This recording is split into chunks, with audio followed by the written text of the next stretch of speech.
अब्दुल मुकिद खां committee सभापति।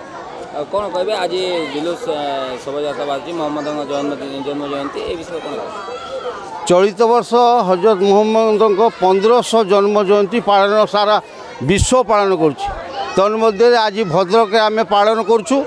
वर्तमान प्रथम जुलूस चौखंडी बाहर रास्तार प्रत्येक छकरे जुलूस काफेला सहित काफेला मिसिब।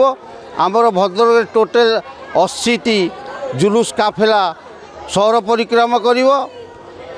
तो सहित मु सर्वप्रथम आजिका जो महापुरुष हजरत मोहम्मद पवित्र जन्म जयंती अच्छी से मु समस्त को अभिनंदन शुभेच्छा जनाऊँगी। आउ जिला प्रशासन वर्तमान सुधा आमको जो प्रकार साहाय्य करुँच आमर पूरा विश्वास अच्छी शेष पर्यंत आमको से भाया आमको सहयोग करेंगे एवं आमर प्रोसेसन शोभायात्रा सुरखुरे चलो ये प्रोसेसन भद्रक 50,000 लोक को नहीं प्रोसेसन चली। ये प्रोसेसन विलंबी रात्रि पर्यंत चलो।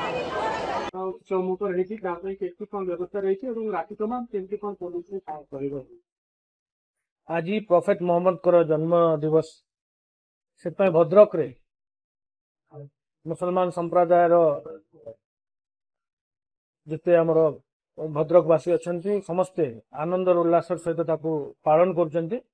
आज गोटे मुख्य पर्व भद्रक केवल गोटे संप्रदाय न समस्त भद्रकवासी ये उत्साह सहित ये सामिल होती।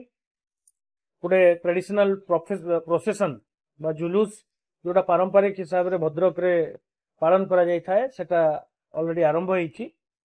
वर्तमान सुधा शांति श्रृंखला सहित सेटा आरंभ होईची एवं चलुची। जेहेतु भद्रक रे किछि आगु मध्य घटना होईची ताकू आखि आगे रखी भद्रक पुलिस तरफ भद्रक एसपी नेतृत्व रे फुल प्रूफ पुलिस अरेंजमेंट करा होईची। 30 प्लाटून रु ऊर्ध्व फोर्स मृतयन होती। 100 रु ऊर्ध्व ऑफिसर्स मृतयन होती। विभिन्न रैंक रो सीनियर ऑफिसर्स एडिशनल एसपी निजे समस्त तदारक करछंती। एसपी महोदय तदारक करछंती। ए यावत समस्त प्रोसेसन शांति श्रृंखला सहित चली। आम भावुचु जे आज जो प्रोसेसनटा पर्वटा समस्तंकर सहयोग रे समस्तंकर कोऑपरेशन रे आज शांति श्रृंखला सहित चलो। गतकाली धामनगर रे मध्य अनुरूप भाव में प्रोसेसन आरंभ होता एवं काली राति रे प्रोसेस सेटा मध्य शांति श्रृंखला सहित समापन होती। मु धन्यवाद देवी भद्रकवासी को आपण मान माध्यम रे एवं आपण मान को जो माने ए भाईचारा शहर रे समस्त पर्व शांति श्रृंखला सहित पालन करिवारे पुलिस को सहयोग करुचंती। एवं मु आशा करी आगामी दिन रे मध्य समस्त भद्रकवासी एवं तत्संगे संगे समस्त आपण माने भद्रक पुलिस को सहयोग करेंगे सहायता करेंगे। आमे आगामी दिन रे जो पार्वण उत्सव आर्वण आमे सुरक्षित भाव में शांति श्रृंखला सहित समस्ते पालन करवा। धन्यवाद सर। गोटे कथा रहा पार्वण ऋतु अच्छी गोटे भद्रक किसी जगह लगी किसी जगह जो जेहेतु गोटे संवेदनशील सहर भद्रक रोचे सीसीटीवी स्वतंत्र किसी व्यवस्था कर पुलिस डिपार्टमेंट पक्ष लगे अधिक ध्यान निश्चित भल हम।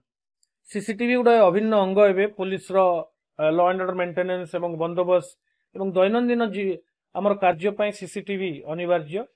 आपन देखुथे भद्रक रे गुड़ाए सीसीटीवी लगी। एबे आमर कंट्रोल रूम मध्य थाना रे टेम्पररी कंट्रोल रूम सेटअप करा हैछि एवं सीसीटीवी रे आमे ताको मॉनिटर करछु। भद्रक रे गोटे बलिष्ठ सीसीटीवी नेटवर्क रो अत्यंत आवश्यकता अछि। ऑलरेडी एसपी को कहिछि सेटाको तर्जमा करिवे ऑडिट करिवे सिक्योरिटी ऑडिट केते प्राइवेट सीसीटीवी अछि केते सरकारी स्तर रे लागिछि एवं आउ जो गैप रही जाउछि आमे जिला प्रशासन को हो म्युनिसिपालिटी को हो किंबा अन्य एजेंसीज गुड़ा एजेंसीज अछंती आमे अन्य एजेंसीज को कही इंपोर्टेंट जंक्शन रे जगह रे रोड रे सीसीटीवी कवरेज करिवु एवं आगामी पर्वण रे सीसीटीवी नेटवर्क इफेक्टिव जेंति हबो ता प्रति ध्यान दिया। धन्यवाद। Thank you.